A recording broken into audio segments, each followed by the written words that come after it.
Hello everyone, welcome to प्रथम academy. तो शुरू करते हैं आज की हम डेली करंट अफेयर की क्लास। आज तारीख हो चुकी है 14 फरवरी 2025 फ्राइडे। मेरा नाम है मयंक माहेश्वरी और डेली करंट अफेयर की वीडियो में क्लास में आपका स्वागत है। हम डेली नेशनल और इंटरनेशनल करंट अफेयर डिस्कस कर रहे हैं जो कि आपको अलग अलग एग्जाम्स में बहुत ही हेल्प करेंगे, चाहे आप यूपीपीएससी, बीपीएससी, एमपीपीएससी या फिर अलग अलग स्टेट की पीएससी एग्जाम को आप टारगेट कर रहे हैं, एसएससी सीजीएल के लिए, यूपीएससी के लिए, आरआरबी एनटीपीसी के लिए या फिर बैंकिंग एग्जाम। काफ़ी सारे एग्जाम्स को ये करंट अफेयर आपकी हेल्प करेंगे क्योंकि नेशनल और इंटरनेशनल करंट अफेयर के जो फैक्चुअल क्वेश्चन है वो ऑलमोस्ट सारी एग्जाम्स में आते हैं।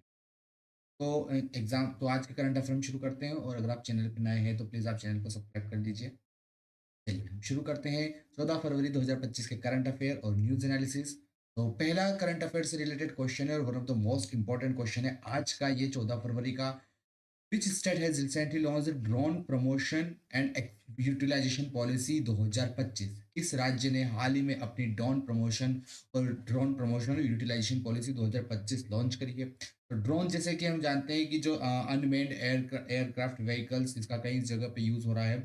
तो ड्रोन्स का और ज़्यादा प्रमोट करने के लिए, जैसे कि मैन्युफैक्चरिंग बढ़ाना है और कई सारे सेक्टर्स में, चाहे वो एग्रीकल्चर हो गया, एग्रीकल्चर सेक्टर्स में हो गया, और डिफेंस में, सिक्योरिटी में, कई सारे सेक्टर्स में इसका यूज़ है। पर उसकी मैन्युफैक्चरिंग बढ़ाने के लिए और लोगों तक उसका रियली यूज़ हो, लोगों को भी इसका बेनिफिट हो, तो इन सेक्टर्स में भी ड्रोन का यूज़ हो सके, इसके लिए एक स्टेट ने अपनी ड्रोन प्रमोशन और यूटिलाइजेशन पॉलिसी लॉन्च करी है। तो कौन से स्टेट है वो? मध्य प्रदेश, कर्नाटका, उत्तर प्रदेश या फिर आंध्र प्रदेश? तो करेक्ट आंसर है यहाँ पर मध्य प्रदेश।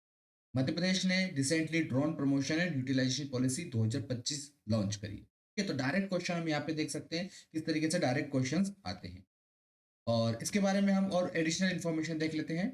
तो रिसेंटली मध्य प्रदेश ने drone promotion and utilization policy 2025 launch करी है, और इसका एक मेन एम है कि मध्य प्रदेश को as a drone manufacturing hub की तरह डेवलप करना, वो ड्रोन मैन्युफैक्चरिंग को प्रमोट करना, इससे ड्रोन का यूज भी डेवलप हो सके, ड्रोन का यूज भी बढ़ सके अलग अलग सेक्टर्स में, जैसे एग्रीकल्चर हो गया, लॉजिस्टिक्स में, और सिक्योरिटी में, गवर्नेंस में। तो विद इन स्टेट ड्रोन का मैन्युफैक्चरिंग बढ़ाना और उसका यूज भी बढ़ाना, इसके लिए ये पॉलिसी को लॉन्च किया है मध्य प्रदेश।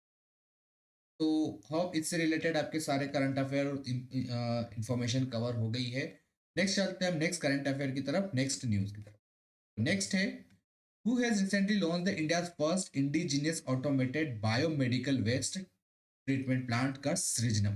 ठीक है, तो सृजनम क्या है? तो सृजनम जो है वो इंडिजीनियसली बिल्ड भारत का स्वदेशी बायोमेडिकल अपशिष्ट उपचार यंत्र है। जो बायोमेडिकल वेस्ट होते हैं उनको ट्रीट करने का प्रॉपर तरीके से एक वेस्ट ट्रीटमेंट प्लांट है, अपशिष्ट उपचार संयंत्र है सृजनम। तो सृजनम, इस तरीके से भी क्वेश्चन आते हैं कि सृजनम इनमें से क्या है, तो ऐसे क्वेश्चन भी आते हैं, तो ये हमें ध्यान रखना है। बायोमेडिकल वेस्ट ट्रीटमेंट प्लांट, तो किसने लॉन्च किया है? रिसेंटली इंडिया ने अपना फर्स्ट ये biomedical waste treatment plant system launch किया है। तो इसको लॉन्च किसने किया है? हमारे agriculture farmer welfare minister Shivraj Singh Chauhan, या फिर road transport minister Nitin Gadkari ji, commerce minister Shri Piyush Goyal ji, या फिर minister of state for science and technology doctor Jitendra Singh ji. ठीक है, तो इस तरीके से क्वेश्चन पे आते हैं कि किसने ये प्रोग्राम लॉन्च किया है। तो करेक्ट आंसर है यहाँ पर minister of state for science and technology doctor Jitendra Singh ji.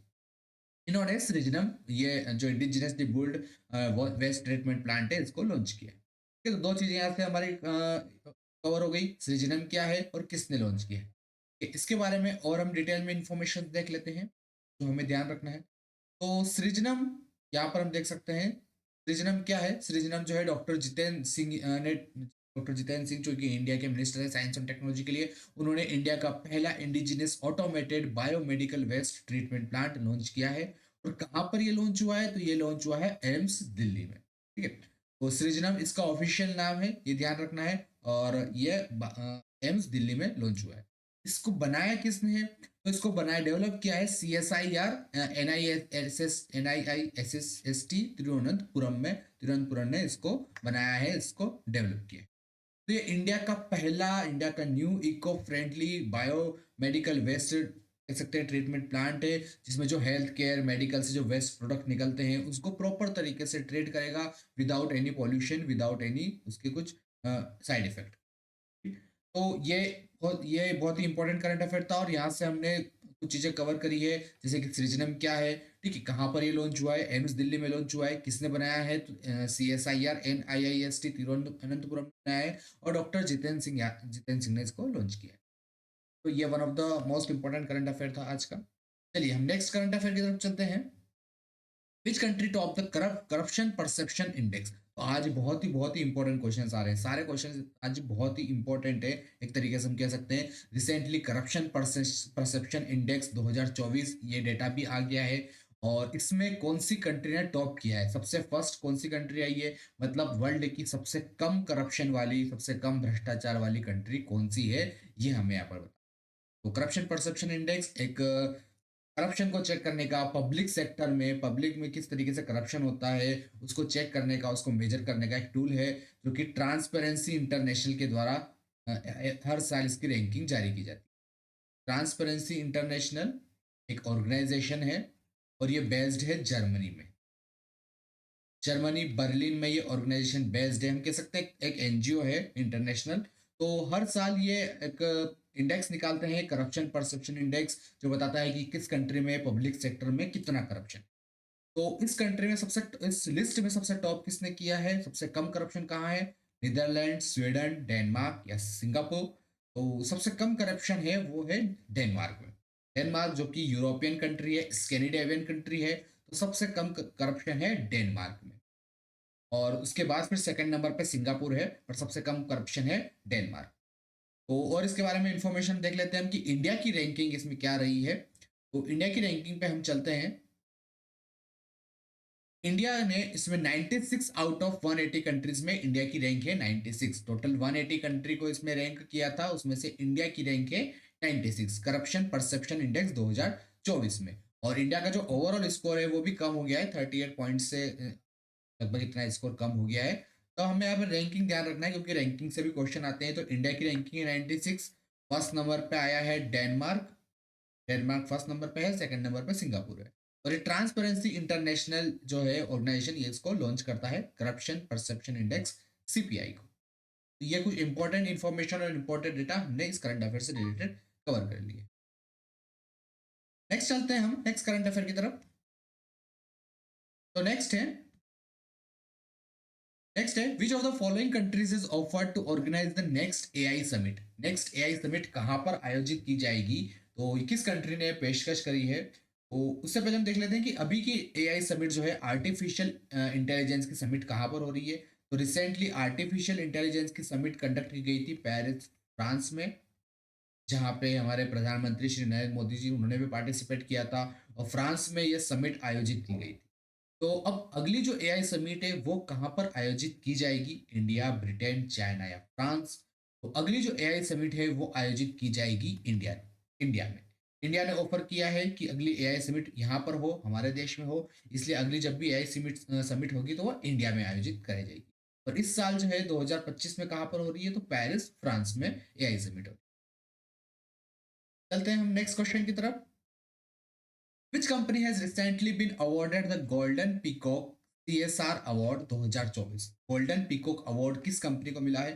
Award से रिलेटेड क्वेश्चंस भी काफी आते हैं हर एग्जाम में। तो गोल्डन पीकॉक अवार्ड कौन सी कंपनी को मिला है। गोल्डन पीकॉक अवार्ड के बारे में हम देख लेते हैं कि ये अवार्ड दिया जाता है कंपनीज को CSR फील्ड के लिए।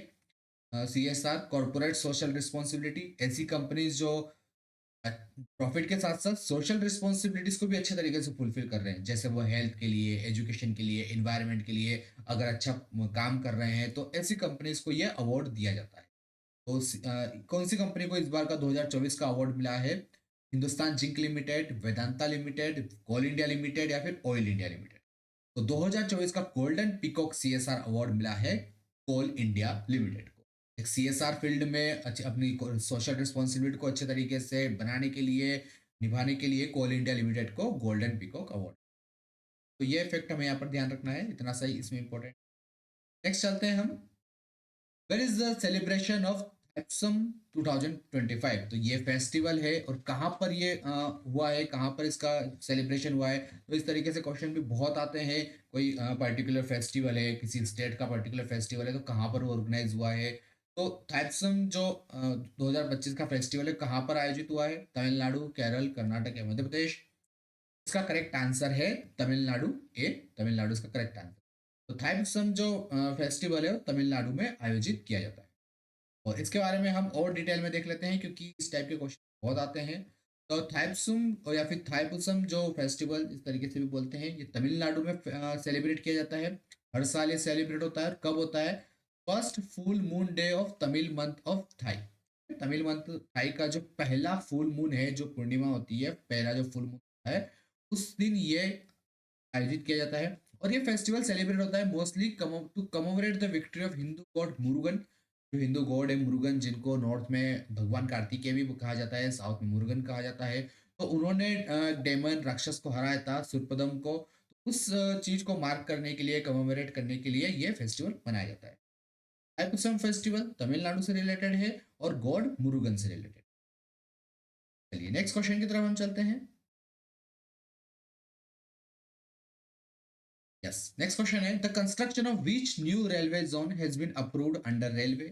भारत में एक नया रेलवे जोन बनने वाला है, अप्रूव हो गया है। कौन सा रेलवे जोन है वो? North coast railway, east coast railway, south coast railway या फिर वेस्ट कोस्ट रेलवे? जैसे कि हम जानते हैं कि इंडिया में जो पूरा रेलवे का स्ट्रक्चर है उसको अलग अलग जोन्स में डिवाइड किया गया है। तो अब ये नया रूट जोन बनने वाला है और ये 18वें नंबर का जोन होगा, 18th जोन होगा। ठीक है, कई कई बुक में 18th पहले भी बता दिया है, लेकिन ऑफिशियली 18th जोन यही है। 18th जोन बनने वाला है नया रेलवे का। और ये कौन सा है? तो ये रिसेंटली डिसाइड किया है south coast railway. South coast railway अभी तक हम देखें तो ईस्ट कोस्ट रेलवे जोन था। तो ईस्ट कोस्ट रेलवे जोन से ही अलग करके साउथ कोस्ट रेलवे जोन बनाया जा रहा है। और ये इंडिया का 18th रेलवे जोन होगा। और इसका जो हेड क्वार्टर है वो कहाँ पर होगा? वो होगा विशाखापट्टनम। विशाखापट्टनम में इसका हेड क्वार्टर होगा साउथ कोस्ट रेलवे जोन का। और ये इंडिया का 18th रेलवे जोन है। तो ये कुछ इंपॉर्टेंट इन्फॉर्मेशन थी जो हमने इसमें कवर करी है। नेक्स्ट क्वेश्चन की तरफ चलते हैं। Recently, by which year India has set the target of becoming lymphatic filariasis free? ठीक है, लिम्फेटिक फाइलेरिसिस जो एक बहुत बीमार, कह सकते हैं हम एंडेमिक बीमारी है, ट्रॉपिकल एरियाज में ज़्यादा होती है ये। तो भारत ने रिसेंटली डिसाइड किया है कि हम इस साल तक इस बीमारी से बिल्कुल फ्री हो जाएंगे। वो कौन सा ईयर है? वो 2026, 27, 28 या 29। तो इस तरीके के क्वेश्चंस भी बहुत आते हैं। तो भारत ने डिसाइड किया है कि हम 2027 तक लिम्फेटिक फाइलेरिसिस बीमारी से फ्री हो जाएंगे, मुक्त हो जाएंगे। तो करेक्ट आंसर है यहाँ पे बी, 2027। और ये इसके बारे में हम और डिटेल में इंफॉर्मेशन देख लेते हैं। तो लिम्फेटिक फिलारिसिस एक पैरासाइटिक डिसीज है। और ये होती है, ये मोस्टली ट्रॉपिकल एरियाज में होती है, ट्रॉपिकल डिजीज है ये एक पैरासाइट पैरासाइट के कारण होती है। तो ये किससे ट्रांसमिट होता है? मोस्टली ये मॉस्किटोस के थ्रू ट्रांसमिट होता है। ये जो वॉर्म है, ये जो पैरासाइट है, ये मॉस्किटोस के थ्रू ट्रांसमिट होता है। और इसको एलिफेंटेसिस भी कहते हैं। इसमें पैर जो है वो बहुत ज़्यादा बड़े, की साइज बड़ी हो जाती है, काफ़ी ये खराब बीमारी है। और इसमें इन्फेक्शंस भी होता है। यूजुअली चाइल्डहुड में इन्फेक्शंस होता है ये, फिर धीरे धीरे जो हमारा लिम्फेटिक सिस्टम है, जो लिम्फेटिक नोड्स हैं, तो उसको ये डैमेज कर दो। तो ये एलिफेंटेसिस भी कहते हैं इस बीमारी को। और ये फिलेरिया पैरासाइट होता है, उसके थ्रू होती है। और ये फैलता है मॉस्किटोस के काटने। तो ये कुछ इंपॉर्टेंट इन्फॉर्मेशन थी। और 2027 तक इंडिया ने टारगेट किया है कि वो इससे फ्री हो जाएंगे। पहले जो टारगेट था वो 2015 था एक्चुअली, के बाद फिर इसको एक्सटेंड करके 2021 किया था। फिर अभी 2027 कर दिया। चलते हैं हम नेक्स्ट करंट अफेयर की तरफ। Recently Indian army and Indian air force has conducted a joint military exercise. हम देखते आते हैं कि इंडिया फॉरेन कई सारी कंट्रीज के साथ एक्सरसाइज करता है, मिलिट्री एक्सरसाइज करता है। ठीक है, तो इंडिया, अब इंडिया की जो आर्मी है, सेना और भारतीय वायुसेना ने भी एक संयुक्त सैन्य अभ्यास किया है। उसका नाम क्या है? वेव पावर, सारथी, विंग्ड राइडर या गरुड़? तो डायरेक्ट क्वेश्चन इस तरीके से आते हैं, हमें सिर्फ नाम यहाँ पे ध्यान रखना होता है। तो करेक्ट आंसर यहाँ पे विंग्ड राइडर। विंग राइडर जो है वो क्या है? तो ये भारतीय सेना, इंडियन आर्मी और इंडियन एयरफोर्स के बीच की ज्वाइंट मिलिट्री। ठीक है, इतना बस हमें ध्यान रखना है क्योंकि इसी तरीके से क्वेश्चन आते हैं। चलते हैं नेक्स्ट करंट अफेयर की तरफ। हाल ही में दुनिया की सबसे खतरनाक मकड़ी की प्रजातियों में से एक बिग बॉय। बिग बॉय एक मकड़ी की प्रजाति है। और ये कहाँ पर खोजी गई है? ठीक है, तो पहले हमें नाम ध्यान रखना है कि बिग बॉय क्या है, क्योंकि इस टाइप से भी क्वेश्चन आता है। तो बिग बॉय एक मकड़ी की, स्पाइडर की स्पेसीज है, प्रजाति है। और ये कहाँ पर इसकी खोज हुई है? Brazil, India, Australia, Canada. इसकी खोज हुई है ऑस्ट्रेलिया में। ठीक है, सी ऑस्ट्रेलिया करेक्ट आंसर है। तो बिग बॉय एक स्पाइडर की मकड़ी की प्रजाति है और इसकी खोज ऑस्ट्रेलिया में हुई। ये इतनी इंफॉर्मेशन बस हमारे लिए इंपॉर्टेंट है। नेक्स्ट क्वेश्चन देखते हैं। हाल ही में इसरो ने किस संस्थान में फिस्ट सॉफ्टवेयर का नवीनतम संस्करण लॉन्च किया? ठीक है, recently India has ISRO has launched latest version of FEAST software IIT institute. तो फिस्ट सॉफ्टवेयर का लेटेस्ट वर्जन लॉन्च किया है इसरो ने कौन से आईआईटी संस्थान के साथ मिलकर? फिस्ट एक सॉफ्टवेयर डेवलपमेंट है जिसमें जो स्ट्रक्चर्स होते हैं, जैसे फिजिकल कोई भी बॉडी है, मान लो कोई चीज है, उसके ऊपर प्रेशर कितना लग रहा है, उसके ऊपर टेम्परेचर का क्या प्रभाव पड़ रहा है, स्ट्रेस का क्या प्रभाव पड़ रहा है, तो इसी चीज को अगर सॉफ्टवेयर की मदद से चेक किया जाए तो यही काम फिक्स्ड सॉफ्टवेयर करता है। तो जो भी फिजिकल कंडीशंस होती है किसी भी मैटर के ऊपर, उसको चेक करने के लिए ये सॉफ्टवेयर का उपयोग किया जाता है। इसका इसरो ने भी इसका एक रिसेंटली वर्जन लॉन्च किया है और ये कौन से आईआईटी के साथ किया है? तो करेक्ट आंसर है आईआईटी हैदराबाद। आईआईटी हैदराबाद और इसरो ने मिलकर फिस्ट सॉफ्टवेयर डेवलप किया है और इसका काम है कि जो फिजिकल कंडीशंस होती है उसको चेक करना। इसके बारे में हम और इन्फॉर्मेशन देख लेते हैं। फिस्ट इसका full form FEAST finite element analysis FEAST का नाम है और ये इंडिजिनियसली बिल्ड सॉफ्टवेयर है जिसको इसरो का जो विक्रम साराभाई स्पेस सेंटर है वहाँ पे और आईआईटी हैदराबाद दोनों ने मिलकर इसको लॉन्च किया था। और इसका मेन काम ये होता है कि प्रिडिक्ट करना, जैसे स्ट्रक्चर इस तरीके से कोई भी स्ट्रक्चर है तो वो स्ट्रेस में, स्ट्रेन में, टेम्परेचर में, प्रेशर में कैसे रिएक्ट कर रहा है, तो इस चीज़ को ये चेक करने के लिए ये सॉफ्टवेयर डेवलप किया। इतनी इन्फॉर्मेशन हमारे लिए इंपॉर्टेंट है। चलते हैं हम आगे नेक्स्ट करंट अफेयर की तरफ। Who won the men single title at Chennai open 2025? Sports से भी क्वेश्चंस आते हैं। तो चेन्नई ओपन 2025 रिसेंटली हुआ है और इसमें मेन सिंगल टाइटल किसने जीता है? तो डायरेक्ट आंसर देख लेते हैं हम यहाँ पे। करेक्ट आंसर है बी, कायरियन जैकेट। ठीक है, ये फ्रांस से बिलोंग करते हैं और इन्होंने मेन सिंगल टाइटल जीता है चेन्नई ओपन में। ठीक है, और इन्होंने किसको हराया था? तो इन्होंने हराया था एलियस यमर को इन्होंने हराया था। तो डायरेक्ट हमें इस नाम याद रखना है क्योंकि इसी तरीके से क्वेश्चन। तो ये कुछ इंपॉर्टेंट करंट अफेयर्स के क्वेश्चंस थे। उसके अलावा कुछ एक्स्ट्रा करंट अफेयर के फैक्ट्स भी मैंने इसमें कवर किए हैं, तो वो भी हम इसमें देख लेते हैं। नीरज कुमार, इन्होंने जो कि सर्विस को रिप्रेजेंट करते हैं, इन्होंने गोल्ड मेडल जीता है किसमें? 50 मीटर राइफल पोजीशन में गोल्ड मेडल जीता है 38 नेशनल गेम्स उत्तराखंड में। तो यहाँ से क्या क्या चीजें कवर हो रही है? 38 नेशनल गेम्स उत्तराखंड में हुए हैं, उसमें 50 मीटर राइफल चैंपियनशिप में श्री नीरज कुमार ने गोल्ड मेडल जीता है। तो नीरज कुमार जी ये शूटिंग से संबंधित हैं और इन्होंने 50 मीटर राइफल में गोल्ड मेडल जीता है 38 नेशनल गेम्स उत्तराखंड। ये चीजें यहाँ से कवर हो गई। नेक्स्ट है 12th edition of world government summit. World government summit एक कह सकते हैं ऑर्गेनाइजेशन है, समिट होती है, दुबई में हुई है, दुबई यूनाइटेड अरब अमीरात यूएई में 10 फरवरी 2025। और इसकी थीम, क्योंकि थीम बहुत ही महत्वपूर्ण है, कोई भी समिट होती है, कोई भी अगर मीटिंग होती है उसकी थीम से क्वेश्चन होता है। तो इसकी थीम है शेपिंग फ्यूचर गवर्नमेंट। ठीक है, भविष्य की सरकारों को आकार देना, भविष्य की सरकारों को आकार देना, शेपिंग फ्यूचर गवर्नमेंट्स। तो ये इस समिट की थीम थी और वर्ल्ड गवर्नमेंट समिट हुई थी दुबई में, जो इसका 12th एडिशन। ये करंट अफेयर इसमें बहुत ही इंपॉर्टेंट। नेक्स्ट है ओडिशा चीफ मिनिस्टर श्री मोहन चरण मांझी, इन्होंने कुछ स्कीम्स लॉन्च करी है, जैसे विकसित गांव विकसित उड़ीसा। तो विकसित गांव विकसित उड़ीसा रूरल इकोनॉमी को डेवलप करने के लिए, इंफ्रास्ट्रक्चर को डेवलप करने के लिए ये उड़ीसा की एक स्कीम। क्वेश्चन इस तरीके से बहुत आते हैं कि विकसित गांव विकसित उड़ीसा, तो यहाँ तो नाम भी आ गया तो डायरेक्टली हम पता कर सकते हैं कौन से स्टेट की है। बट किसने लॉन्च करी है? तो चीफ मिनिस्टर ने लॉन्च करी है। क्यों लॉन्च करी है, क्या एम है? तो रूरल इकोनॉमी को डेवलप करने के लिए लॉन्च करी। आज 14 फरवरी के ये कुछ इंपॉर्टेंट करंट अफेयर्स थे और प्लीज़ आप चैनल को सब्सक्राइब कर लीजिए, इसी तरीके से आपको डेली करंट अफेयर की क्लास मिलेगी। Thank you.